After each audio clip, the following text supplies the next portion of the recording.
Repeat করে বলছি his dustbin হয়ে গেছে। শাকিব খানের সঙ্গে মানে এখনো পর্যন্ত, আজকে তো ঈদের দিন, যোগাযোগ হয়েছে বা 60% কাজ হয়ে গেছে, 40% 60% কাজ হয়ে গেছে, 40% কাজ হওয়া বাকি। ঠিক এইভাবেই বললেন অপু বিশ্বাস। কোন কাজের কথা বোঝালেন অপু? আবার বুবলিকেও বললেন ডাস্টবিন।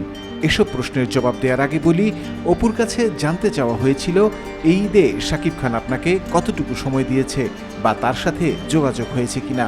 এটা একান্ত ব্যক্তিগত, তো আসলে এই বিষয়গুলো যতবার আমি টিভিতে উল্লেখ করব আমি ততবারই আসলে কন্ট্রোভার্সিয়াল মুখে পড়তে হয়।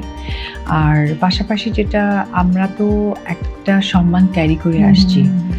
কিছু সাম পিপল আমাদের এই সম্মানটাকে না অনর্থক নষ্ট করার চেষ্টা করে, যেটা আসলে কাম্য আমারও না, এবং তারা যে বলেন তারাও কিন্তু জেনে বলেন না, না জেনেই বলেন, হয়তো বা কোনো ব্যক্তি আক্রোশ থেকে বা ব্যক্তি ভালো লাগাকে, অন্য ভালো লাগাকে ছোট করার জন্য।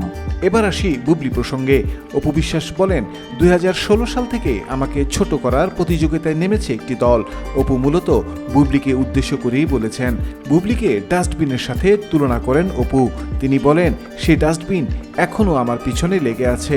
তো সেই জায়গা থেকেই বলবো, এটা একটা সার্টেন টাইম থেকে স্টার্ট হয়েছে, যেটা আমি স্পেশালি বলেছিলাম যে 2016 থেকে, এবং আমি ডাস্টবিনটা এখন আবারও রিপিট করে বলছি হিজ ডাস্টবিন হয়ে গেছে।